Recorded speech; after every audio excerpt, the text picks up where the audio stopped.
जो मेरी प्रेमिका थी, गर्लफ्रेंड थी, जिसने मुझको धोखा दिया, उसकी याद में मैं रो रहा हूँ। तो प्यारे बच्चों, आप इस कविता को अगर ध्यान से पढ़िएगा ना, तो प्रेम से आपका विश्वास उठ जाएगा, क्योंकि प्रेमिकाएं आज से धोखा नहीं दे रही है, सैकड़ों साल पहले से धोखा दे रही है। इस कविता के माध्यम से आपको जानने का मौका मिलेगा। और प्रेमी आज से नहीं रो रहे हैं, बल्कि सैकड़ों साल पहले से रो रहे हैं। इसलिए स्टडी कीजिए, प्रेम के चक्कर छोड़ दीजिए। तो यह जो कविता है, यह घनानंद की कविता है। प्यारे बच्चों, मैं आपसे यही ना कहता हूँ कि कविता हार्ट से निकलती है, हार्ट से, दिल से निकलती है, और दिल से ही याद होती है। ऐसे रटने से कभी याद नहीं हो पाएगी, याद रखिएगा, गारंटी के साथ मैं बोल रहा हूँ। बिना वीडियो को स्किप किए हुए आप देखिए इस वीडियो को, और आप महसूस करेंगे इसको। एक बार देखने में क्या जाता है, आप कभी भूल नहीं पाइएगा। और हाँ, कोचिंग से आपको छुटकारा भी मिल जाएगा। तो प्यारे बच्चों, घनानंद, देखिए मैं ज़्यादा बात नहीं कर पाता हूँ। इसका कारण क्या है कि ज़्यादा बात करने से क्या होता है, वीडियो लंबी हो जाती है। इसलिए डर डर के मैं छोटा, मतलब चाहता हूँ कुछ छोटा से छोटा वीडियो बनाए। लेकिन खैर, आप लोग देखिएगा, एक दिन समझिएगा ज़रूर मेरे मेहनत को। तो आप देख रहे हैं रिजल्टपुर, और मेरा नाम है राजू कुमार। तो प्यारे बच्चों, घनानंद जो है, ये रीति मुक्त काव्य धारा के सिरमौर कवि है, रीति काल के सिरमौर कवि है। इनका जन्म हुआ था 1689 ईस्वी के आसपास। एग्जैक्ट जानकारी नहीं है कि इनका जन्म कब हुआ था, लेकिन ऐसा अनुमान है कि 1689 ईस्वी के करीब में इनका जन्म हुआ। और 1739 ईस्वी में इनको मारा गया। किसके हाथों प्यारे बच्चों मारा गया? तो नादिर शाह जो लुटेरा था, जिसने दिल्ली पर हमला किया था। और ये मोहम्मद शाह जो रंगीले थे, जो दिल्ली के जो बादशाह थे, उनके यहाँ ये मीर मुंशी का काम करते थे। और ये अच्छे गायक भी थे और श्रेष्ठ कवि भी थे। जो मेन इंपॉर्टेंट नॉलेज है प्यारे बच्चों, मैंने इसको हाईलाइट कर दिया है। तो आप लोग भी अपना किताब निकालिए, उसको हाईलाइट कीजिए, और यकीन मानिए कि इससे अलग ऑब्जेक्टिव आपसे नहीं पूछा जाएगा। ये श्रेष्ठ कवि के साथ साथ अच्छे गायक भी थे। और किंवदंती है, ऐसा माना जाता है, अनुमान लगाया जाता था है कि सुजान नामक एक नर्तकी से, डांसर से ये प्रेम करते थे। प्रेम भी कौन सा प्रेम? अगाध प्रेम, है ना, जीने मरने वाला प्रेम करते थे। और उससे इनको विराग हो गया। तो इनकी जो प्रेमिका थी सुजान, उसने इनको धोखा दे दिया, और इसलिए ये कहाँ चले गए? वृंदावन चले गए। और वहाँ उन्होंने काव्य की रचना बहुत सारी की। 1739 ईस्वी में नादिर शाह ने दिल्ली पर हमला किया, और उसके सिपाही कहाँ तक चले गए? मथुरा तक चले गए। वृंदावन पर भी धावा बोला। और बादशाह का मीर मुंशी जब उनको पता चला कि घनानंद है, तब उन्होंने उसको पकड़ लिया और 3 बार बोला जर जर जर। इसका मतलब हुआ सोना सोना सोना, यानी मुझको सोना दो, तुम बादशाह के यहाँ काम करता था, तुम्हारे पास सोना होगा। अब ये घनानंद, तो घनानंद प्यार में धोखा खाए हुए कवि थे, इनको मौत से डर नहीं था। तो इसलिए इन्होंने कहा रज रज रज, 3 मुट्ठी धूल उठाकर कहा रज रज रज, अर्थात तुमको मैं धूल दूंगा लेकिन सोना नहीं दूंगा, मिट्टी दूंगा।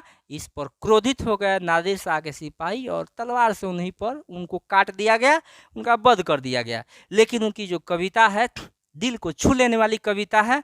और प्रेम का मार्ग कैसा होता है, टेढ़ा होता है कि सीधा होता है, कैसे लोग प्रेम के मार्ग पर चल सकते हैं, इस कविता के माध्यम से उन्होंने बताया है। अति सुधो स्नेह को मार्ग है, अति सुधो स्नेह को मार्ग है, जहाँ नेकुशया नप बाकी नहीं, तहाँ साची चले तजी आपन पाँव, तहाँ साची चले तजी आपन पाँव। झुझु के कपटी जनिसा के नहीं, अति सुधो स्नेह को मार्ग है। प्यारे बच्चों, इसको आप लोग कॉपी और कलम ले लीजिए, मैं इसका अर्थ बता रहा हूँ। इतना समय नहीं मिल पाता है कि इसके अर्थ को टाइप कर पाऊँ, तो इसलिए प्यारे बच्चों आप लोग लिख लीजिए, मैं इसको समझा रहा हूँ और आप लोग नोट डाउन कर लीजिएगा, तो कभी भविष्य में भी आपके काम आ सकता है। तो यहाँ पर वास्तव में जो घनानंद है वे सुजान को संबोधित कर रहे हैं और कह रहे हैं कि हे सुजान, प्रेम का जो मार्ग है, जो रास्ता है, जो स्नेह मतलब प्रेम का जो रास्ता है, जो मार्ग है, मार्ग का मतलब प्यारे बच्चों मार्ग हो गया, रास्ता हो गया, स्नेह का मतलब प्रेम हो गया, सुधो का मतलब सीधा हो गया और अति का मतलब बहुत। तो प्यारे बच्चों उन्होंने कहा कि प्रेम का जो रास्ता है बहुत ही सीधा है, जहां नेकु सयानप बांक नहीं, जहां नेकु का मतलब प्यारे बच्चों होता है तनिक भी, जहां तनिक भी, सयानप का मतलब होता है चतुराई, तो वहां प्रेम का जो रास्ता है प्यारे बच्चों, वहां तनिक भी, थोड़ी सी भी चतुराई नहीं चलती है, नहीं चलती है थोड़ी सी भी चतुराई। किस रास्ता पर थोड़ी सी भी चतुराई नहीं चलती है बुद्धिमानी? तो प्रेम के रास्ता पर। प्रेम का जो रास्ता ऐसा है कि जो सीधा है, क्योंकि सच्चे दिल वाले ही प्रेम करते हैं और प्रेम के रास्ता पर सच्चे दिल वाले ही चलते हैं। तो प्रेम का रास्ता बहुत ही सीधा है, जहाँ थोड़ी सी भी चतुराई काम नहीं करती है। बांक नहीं का मतलब काम नहीं करती है। तहाँ साँची चले, उस रास्ता पर कैसे लोग चल सकते हैं? जो दिल के सच्चे हो, अच्छे हो, और तजी आपन पाओ। तजी आपन पाओ का मतलब जिन्होंने अपने घमंड को निकाल दिया। ये नहीं कि आप किसी पर प्रेम किसी से करते हैं तो ऐसा लग रहा है उस पर हम एहसान करते हैं, तो ऐसा नहीं है। जो अपने घमंड को त्याग कर दिए हैं, तज दिए हैं, लेकिन वही लोग उस रास्ता पर चल पाते हैं। तो प्रेम के रास्ता पर घनानंद बताए हैं कि कौन कौन लोग चल सकते हैं। तो प्यारे बच्चों, कौन कौन से लोग प्रेम के रास्ता पर चल सकते हैं? जो सच्चे हो, दिल के अच्छे हो, और जिनमें थोड़ा सा भी घमंड नहीं हो, और घमंड का उन्होंने त्याग कर दिया हो, वैसे लोग ही प्रेम के मार्ग पर चल सकते हैं। लेकिन उन्होंने ये भी एक अलग लाइन इस लाइन में बताया है कि कौन से लोग प्रेम के मार्ग पर नहीं चल सकते हैं। झुझु के कपटी जे निशाक नहीं, वे लोग झुझुकते हैं जो कपटी होते हैं, जो दिल के सच्चे नहीं होते हैं, जो कपट रखते हैं, जो षड्यंत्रकारी होते हैं, वे प्रेम के रास्ता पर चलने से झिझुकते हैं, नहीं चलेंगे। वे शंका मुक्त नहीं है। निशाक का मतलब जिनके मन में संशय भरा रहता है, वैसे लोग प्रेम के मार्ग पर नहीं चल सकते हैं। जो एकदम निशाक होते हैं, शंका मुक्त होते हैं, वहीं प्रेम के मार्ग पर चल सकते हैं। प्यारे बच्चों, तो इस पंक्ति के माध्यम से क्या कहते हैं घनानंद कि प्रेम का जो मार्ग होता है बहुत ही सीधा होता है, और वहाँ तनिक भी चतुराई काम नहीं करती है। वहाँ सच्चे लोग ही चल सकते हैं, जिन्होंने अपने घमंड को त्याग कर दिया है। और जो कपटी लोग होते हैं वे उस मार्ग पर नहीं चल सकते हैं, वे चलने से झिझकते हैं, क्योंकि वे शंका मुक्त नहीं होते हैं। इसको नोट डाउन कर लीजिएगा, मैं इसका अर्थ बता दे रहा हूँ। आगे, घन आनंद प्यारे सुजाने सुनो, घन आनंद प्यारे सुजाने सुनो, यहाँ एक ते दूसरो आँख नहीं, तुम कौन दो पाटी पढ़ी हो कहो, तुम कौन दो पाटी पढ़ी हो कहो, मन लेहूं पे देहूं छटा के नहीं। क्या कहते हैं गणानंद कि हे प्यारे सुजान, हे प्यारी प्यारी सुजान, तुम सुनो, यहाँ एक ते दूसरों आँख नहीं, यहाँ एक दूसरे का अलग अलग संकेत प्रतीक नहीं होता है। ये नहीं कि मैं हूँ तुम हो। जब दोनों प्रेम करते हैं तो वे एक दूसरे की कमी नहीं निकालेंगे, एक दूसरे का खूबी देखेंगे और एक दूसरे का खूबी लेकर ही एक बन जाएंगे। मैं और तुम मिलकर हम हो जाएंगे। यहाँ तुम अलग नहीं हो, मैं अलग नहीं हूँ।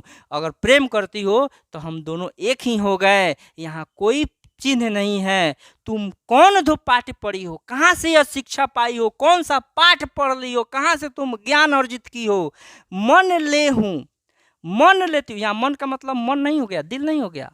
यहाँ मन का मतलब होगा एक मात्रक होता है प्यारे बच्चों, 40 किलो का। पुराने जमाने में 40 किलो को क्या कहते थे? एक मन, एक मुट्ठी भर को एक छटाक। तो कहते हैं कि तुम मन लेती हो, यानी मुझसे बहुत ज़्यादा मैं तुमसे प्यार करता हूँ, मैं तुमको बहुत ज़्यादा प्रेम करता हूँ, मैं बहुत ढेर सारा मन का मन प्रेम दे रहा हूँ, और तुम उधर से छटाक भर भी नहीं दे रही हो। अर्थात सीधे उसके प्रेम पर शक मतलब प्रश्न चिन्ह खड़ा कर रहा है कि मैं तो तुमसे प्रेम करता हूँ, लेकिन जहाँ तक तुम्हारी बारी आती है तो तुम मुझे नहीं करती हो। तो कहने का तात्पर्य क्या हुआ प्यारे बच्चों, कि कहते हैं घनानंद सुजान से कि यहाँ अलग अलग लोग नहीं रहते हैं, जो प्रेम करने वाले होते हैं वे एक ही हो जाते हैं। और तुम किस विद्यालय से पढ़ी हो, कौन सा पाठ पढ़ के आई हो? जब प्रेम करती हो तो एक हाथ से देना, एक हाथ से लेना, मतलब कि जितना मैं तुमसे करता हूँ प्रेम, उतना तुमको भी मुझसे करना चाहिए। तो तुम मन लेती हो लेकिन छटाक भर नहीं देती हो। अर्थात मैं तुमसे बहुत सारा प्रेम करता हूँ लेकिन तुम थोड़ा भी नहीं करती हो। तो ये कौन सा प्रेम है? एक तरह से तुम मेरे साथ धोखा कर रही हो। तो यही इसका अर्थ हुआ। बहुत छोटा सा कविता है प्यारे बच्चों, लेकिन अर्थ बहुत बड़ा है। इसीलिए मैं शुरुआत में कहा हूँ, जो प्रेम होता है वो आज से नहीं, आज से 100 साल 200 300 साल पहले के लोगों को भी बर्बाद किया है। तो यही प्रेम ने घनानंद को बर्बाद कर दिया था। रिश्ता तेरा मेरा सबसे है आला, तू मेरी मैया मैं हूँ तेरा लाल। प्यारे बच्चों, ये जो दूसरा पद है, घनानंद का जो दूसरा पद है, वे गम में डूबे हुए हैं।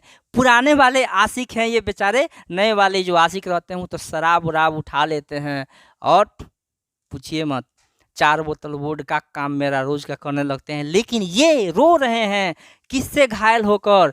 तो सुजान के धोखा से घायल हो गए हैं, और वे बादल से संबोधित करते। पहला पद है किसको संबोधित कर रहे हैं? सुजान को। लेकिन ये दूसरा पद है जिसका नाम सुवा नहीं ले बरसो, तो इसमें ये बादल को संबोधित कर रहे हैं। और क्या कहते हैं प्यारे बच्चों, अगर इसको आप लोग बढ़िया से समझिएगा तो कभी भूल नहीं पाइएगा, और इस वीडियो को देखिएगा तो पक्का बढ़िया से समझ जाइएगा, और इसका बारीकी से अध्ययन करने के बाद ही अलग अलग से आप ऑब्जेक्टिव भी बना सकते हैं। तो क्या कहते हैं?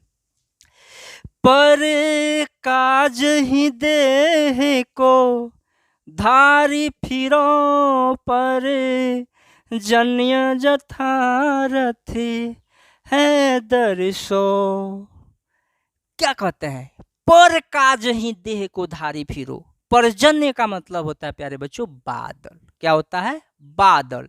तो बादल से कहते हैं कि हे बादल, तुम जो अपना देह को धारण किए हो वह दूसरे किसी के हित के लिए, पर काज के लिए, दूसरे किसी के काम करने के लिए। कुछ ऐसे लोग होते हैं जो अपना जीवन दूसरे किसी का मदद करते हुए ही बिता देते हैं। तो आप लोग गाना सुने होंगे जाए चंदा मतलब कि जो कवि है वो चंदा के माध्यम से अपनी प्रेमिका को संबोधित कर रहा है, वो मतलब अपना दुख को पहुंचा रहा है। लेकिन ये भाई साहब जो है समझ लीजिएगा कि ये बादल के माध्यम से अपनी प्रेमिका के पास सूचना दे रहे हैं। तो क्या कहते हैं कि बादल तुम जो हो दूसरे किसी के हित के लिए, काज के लिए तुम अपना देह का धारण किए हो, और अमृत रूपी वर्षा जो है तुम बरसाते हो, जिससे पृथ्वी हरी भरी रहती है ना। तुम्हारा दर्शन से सभी लोग खुश रहते हैं। तो हे बादल तुम जो है जाओ। आगे क्या कहते हैं? निधि निर्सुधा की समान करो, सब ही विधि सजनता सरसो। कुछ ऐसे लोग हैं जो दूसरे किसी का ही भलाई करते हैं। जैसे पेड़ फल देता है, छांव देता है, खुद के लिए कुछ नहीं ले पाता, यहाँ तक कि मरने के बाद उसकी लकड़ियाँ जलावन के काम में आती है। तो यही कहते हैं कि निधि, समुद्र का जो जल है, निधि नीर का मतलब समुद्र का जो जल है वह अमृत के समान कर देते हो तुम। निधि नीर सुधा की समान करो, सब ही विधि सजनता सरसो। और तुम उस अमृत रूपी जो जल है, जो समुद्र का जल होता है, कड़वा होता है, खारा होता है, और उसको भी तुम अमृत बना के और सूखा धरती पर बरसाते हो, जिससे चारों ओर हरियाली फैल जाती है। तो तुम्हारी सजनता का परिचय इसी से मिल जाता है। सभी जगह तुम अपना सजनता का परिचय देते हो, तुमसे सभी की भलाई ही होती है। आगे क्या कहते हैं, घने आनंद दीवने दायक हो कछु, घने आनंद जीवन दायक हो कछु, मेरी ओ पीर ये परसो। हे बादल, तुम तो जीवनदायक हो, तुम सब सभी जगह जीवन देते हो। सोचिए, आप ही लोग सोचिए कि जो बादल है बारिश नहीं कराता तो इतना हरियाली नहीं रहती, अनाज नहीं हो पाता, तो हम भोजन नहीं कर पाते। यहाँ तक कि धरती के नीचे भी जल जो जाता है, भौम जल आप लोग पढ़े होंगे, वह वर्षा का जल ही एक्चुअल में होता है, जो पानी जो मिट्टी के नीचे रिस इसका गया रहता है। तो आज तक जब बारिश ही नहीं होती तो जीवन का अंत हो गया रहता है। इसीलिए घनानंद बादल को कहते हैं कि तुम जीवनदायक हो, सबको जीवन देते हो, तो मेरी ओ पीर ये परसो। तो मेरी भी पीड़ मतलब पीड़ा, दर्द, दुख को समझो। पीर का मतलब हुआ अब मेरा जो पीड़ा है उसको तुम छुओ, परसों का मतलब स्पर्श करो। मेरा जो दुख है उसको भी तुम छुओ, सबको छूते हो तो मेरा भी दुख को छुओ। कब हुआ विसासी सुजान के आंगन, कब हुआ विसासी सुजान के आंगन, मोअंसुआ नीले बरसो। जो कभी मेरी विश्वासी थी, कौन किसके बारे में कह रहे हैं, सुजान के बारे में कह रहे हैं कि वह सुजान जो मेरी प्रेमिका थी, गर्लफ्रेंड थी, जिसने मुझको धोखा दिया, उसके याद में मैं रो रहा हूँ। तो कभी वो मेरी विश्वासी थी और उसने मेरा विश्वास तोड़ दिया, तो मेरे आंसुओं को हे बादल ले जाओ और सुजान के आंगन तक पहुंचाओ और उस आंगन में उसका बारिश कर दो, कि उसको भी तो पता चले उसका प्रेमी क्या कर सकता है। धत तेरी की, इतना इनको दर्द है कि मैं रो रहा हूँ, मेरे दर्द को ले लो, मेरे आंसुओं को ले लो और सुजान के आंगन तक पहुंचा दो। तो प्यारे बच्चों, अगर वीडियो अच्छा लगा हो तो दोस्तों में शेयर कीजिए, चैनल को सब्सक्राइब कीजिए, ताकि आपको इसी तरह का वीडियो मिलते रहें।